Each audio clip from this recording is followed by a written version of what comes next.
Star Trek, the mission continued.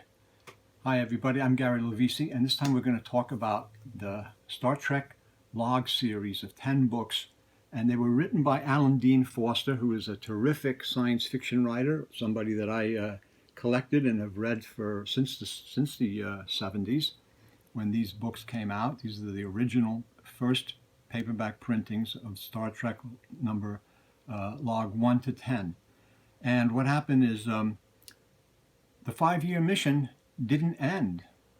Okay, with the 3 years that Star Trek was on, it was a TV show from 1966, the 1-hour show. It continued 2 years with the animated series, half-hour animated series.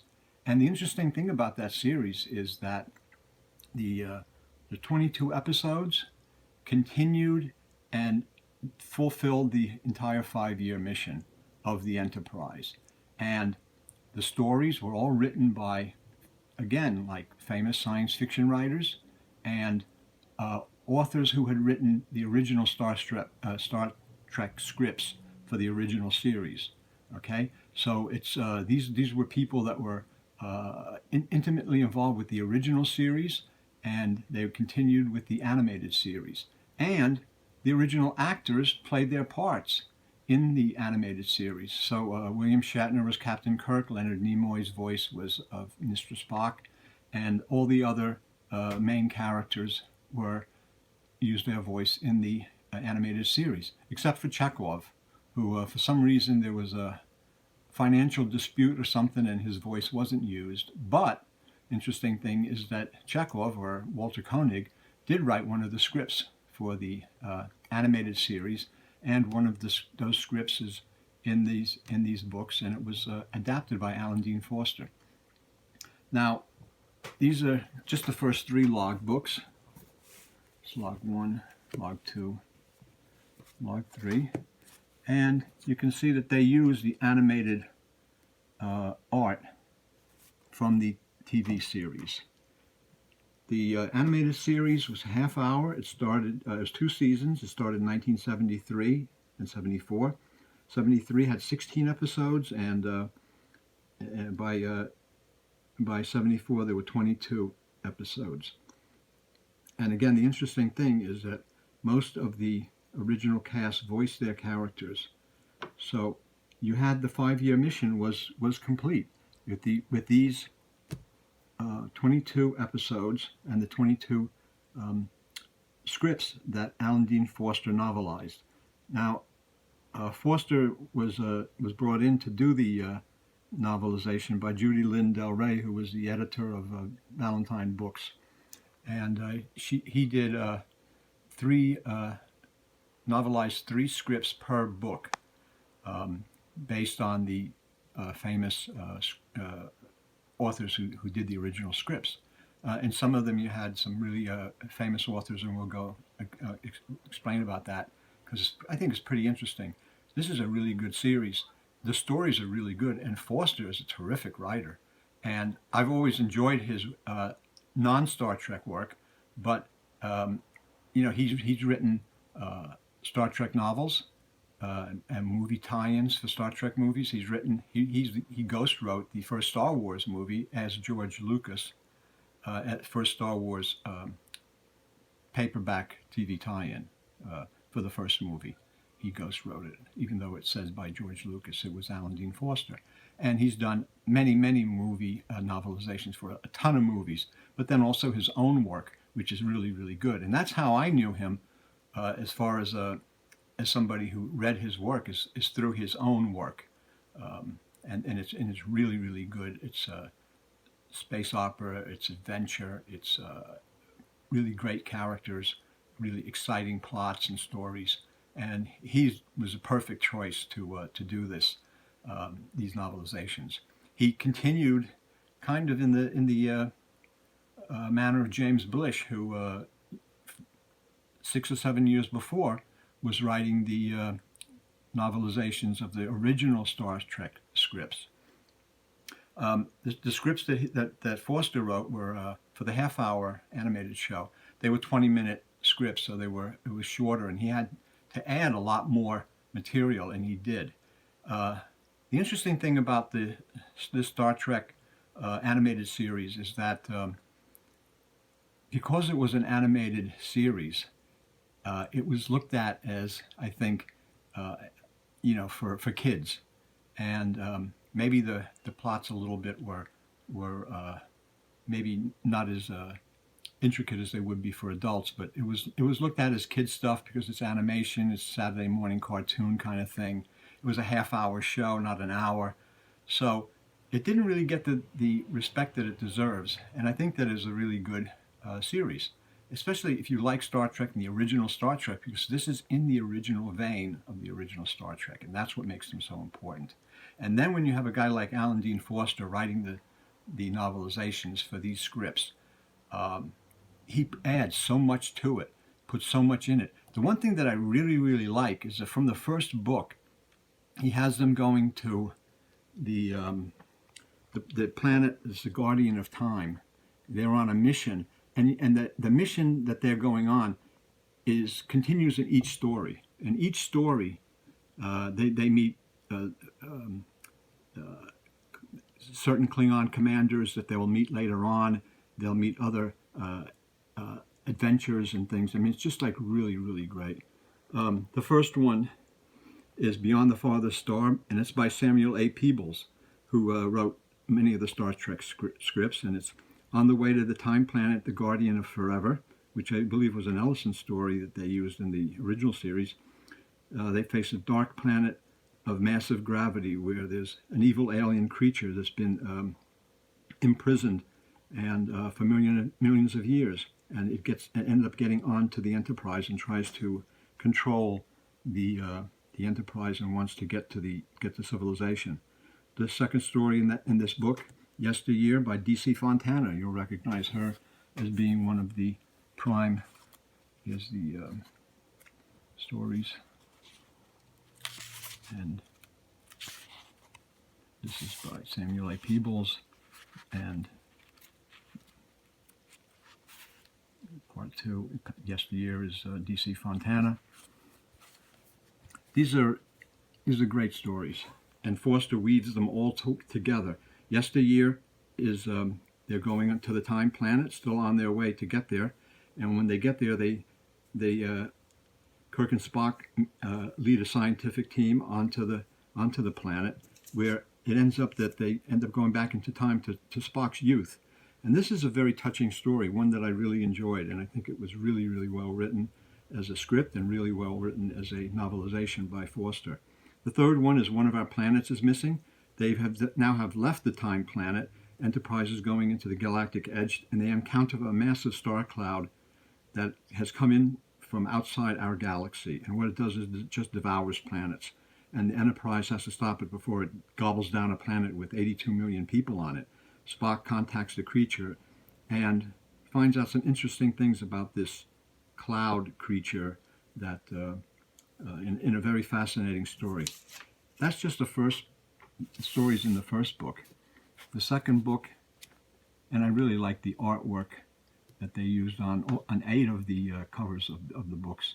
And Ballantine, these books that came out in first one is 1974, June 74. So they came out at the time right after the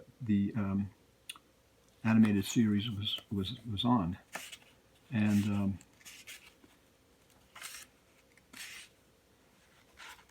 there's other stories. You're going to see in these The Infinite Vulcan, and this is by Walter Koenig, who was Chekhov. So he wrote this story about Spock. It's a really pretty good story. Log 3 has, and each one of the books, Star Trek Log 3 has the information about the Enterprise, where it's going, and what, the whole thing, to kind of bring a reality or a similitude to these stories. And Once Upon a Planet, and that's one of the stories. The other one is that I had noted here is Mud's Passion. This is part 2, and it's adapted from a script by Stephen Candle. So this is our old friend Harry Mudd is back again here in the second story, and he's conniving to has a love potion, and he ends up causing Mr. Spock to fall in love with Nurse Chapel, among other things, which causes a dangerous situation on the Enterprise. Log number 4, there's the Territon incident, this time trap, and the third story is More Troubles, More Tribbles, More Troubles by David Gerrold, who wrote The Trouble with Tribbles. And here we go with Cyrano Jones returns. The Klingons are after him, and because he's the guy that's brought Tribbles into civilization. The Klingons hate Tribbles, and Tribbles hate the Klingons. And at the end of The Trouble with Tribbles, Scotty transported all the Tribbles on the Enterprise onto the Klingon ship, and before they went into hyperspace, and drove the Klingons crazy. They came back, and they wanted to get the guy that was responsible for it, and that was Cyrano Jones. So he makes a reappearance, and the Tribbles make a reappearance. A little different kind of Tribbles, though. It's interesting, an interesting story. Log 5 has the Ambergris element. Kirk and Spock are marooned on a water world. The Pirates of Orion, script by Howard Weinstein, who you will if you're a Star Trek book reader, you'll recognize his name as one of the ones that has done a lot of Star Trek novels. In this one, Spock is ill with a terrible disease. And the third story is Jihad by, again, Stephen Kandel. And this scores are a race of warlike creatures that are on the warpath against the rest of the civilized galaxy, and the Enterprise has to stop them. It's log 5. Log 6 is one of the stories is Albatross, and that's by Dario Finelli. It's not a name that I know, but in that story, Dr. McCoy is arrested for murder. There's another story called Practical Joker, and there's a third story is the Enterprise runs into the God of Outer Space, and that story is by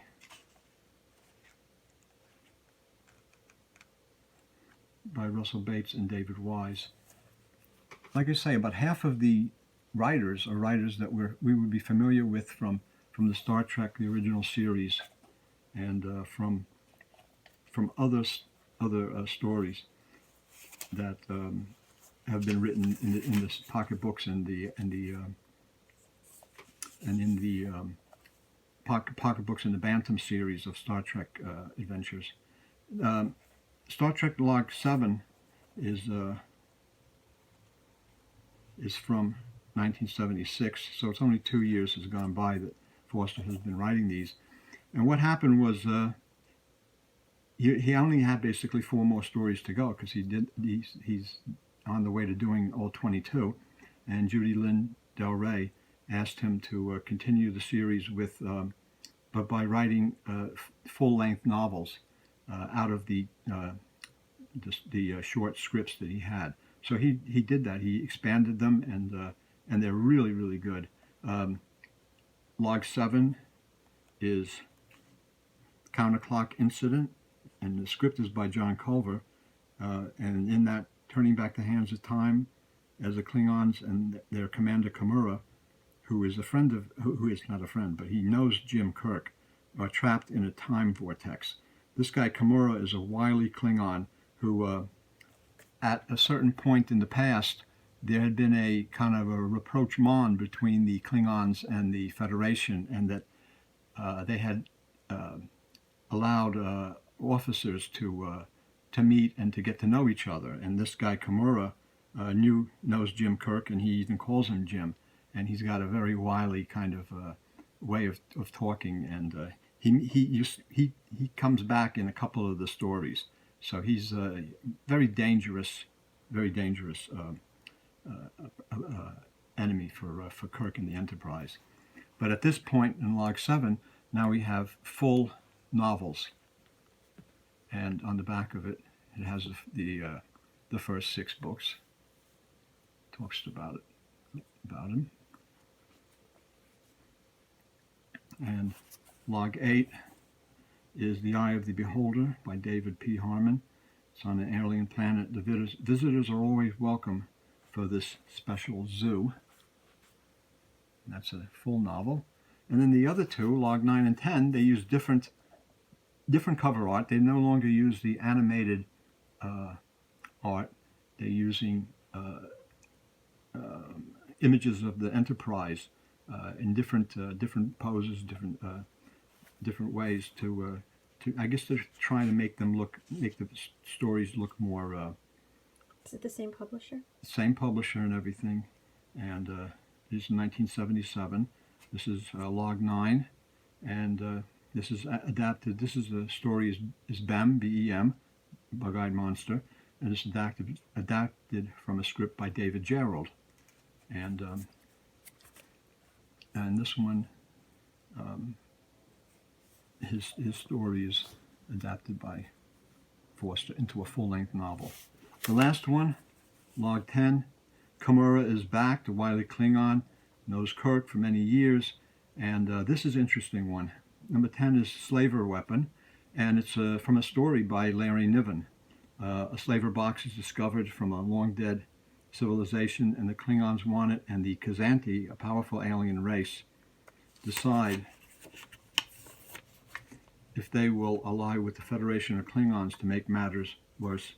The transporter has malfunctioned, and the minds of Kirk and his officers are transposed into each other's bodies. This is a really kind of a strange book because it takes in a lot of different things. First of all, you have Larry Niven's Slaver Weapon, which is a box that has nobody knows what's inside of it, but it was created millions of years ago by a lost civilization, and it's extremely dangerous. But it could be a powerful weapon. The Klingons want it. The Federation want it. And what happens is while the Klingons and the Federation are kind of fighting each other, Kirk and Kimura, they meet the Kazanti, who are another powerful alien race that they've gone into their area of space, and because of a transporter malfunction, the minds of Kirk and the officers have all been switched. So Uhura's mind and personality are in Spock's body now, and Kirk, his mind and his personality are in Sulu's body. Spock and his mind and personality are in Uhura's body. It's very confusing, but the way Forster writes it, it's not only interesting, it's funny. And it's also very interesting that how Kirk and them have to deal with the Klingons and with the Kazanti, because Spock is in Uhura's body, so Spock can't really talk. Uhura is Spock, but Uhura is not the second in command. Kirk is in Sulu's body, but Kirk cannot say anything because it would be Sulu talking, and it gets very confusing, but it gets very, very interesting. It's a really, really good story. Star Trek Log 10. The books were reprinted by Del Rey in 1993 in trade paperback, but they did not include Log 10. So there were the 3 books. Doesn't it say Del Rey on the spine of 10? Yeah, it's Valentine Del Rey. Oh. It was the same. It was what happened. It was Valentine Books up until that time in 76, 77, around there. Valentine Books, and then it became Del Rey Books. Became a kind of an imprint of Valentine Books. So that's the first printing. Yeah, Judy Lynn Del Rey was the editor of Del Rey Books, the science fiction arm of Valentine. That's basically what it turned out to be. And one of the books, some of these stories, especially the stories from the first 16 episodes in season 1 in 1973 of of the animated series. Some of them I have heard, and I'm not sure about this, but were scripts that might have been proposed or submitted for a fourth season of Star Trek. So that may be true, some of them.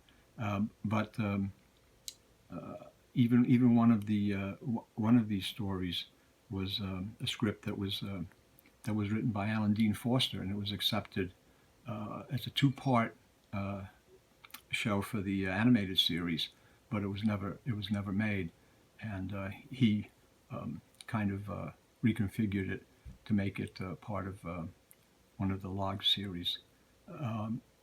It's a really good series of books. The stories are really good. That's the thing that I like about them. I mean, I started reading these again, and I mean, these came out in 74, 75, 76, 77, that period. And at that time, there wasn't a lot of Star Trek stuff. There was James Blish novelizations, and there were a few Bantam books, paperback originals that were coming out. But this is an early series, and it's, as far as I know, there really isn't that much other than these printings, and then the 3-in-1 volumes, trade paperbacks, and the 3-in-1 volumes that came out later on. It's not a lot of Star Trek log books of these 10, and they're good. They're really worth reading. If you like Star Trek, if you like the original series, Foster puts in the feeling, the mood, the characters, the playfulness, the fun, the sense of wonder. It's all in his writing when he novelized these scripts. He did a hell of a job, and they're really well worth reading and well worth seeking out. And if you have them, give it a try. I think you'll enjoy it. And some of them, again, we meet old friends in these series. We meet Harry Mudd again. We meet Cyrano Jones and the Tribbles, and we meet some new dastardly enemies like the Klingon Kimura, who's a very interesting character. And there's some great stories. So I hope you enjoyed this look at the Star Trek log series. The journey continues. The 5-year mission did not end. It did not end at 3 years. It ended after 5 years, like it was supposed to. These are the missing 2 years. This is the missing 2 years. So it's, I think you should check them out, enjoy them. And I hope you enjoyed this little look at this little corner of Star Trek. And I like the series. I like the books and everything. I even wrote a Star Trek novel one time for this little fanzine in 1986, Trekker's Log. And I wrote a chapter in each issue, and I wrote 4 chapters, but after the second issue, the magazine went under, because the little Star Trek fanzines and stuff used to pop up and go away real quick. So, but I love Star Trek, and I know that a lot of people that do will like these books a lot. Alan Dean Foster did a terrific job, and you're going to be amazed at it.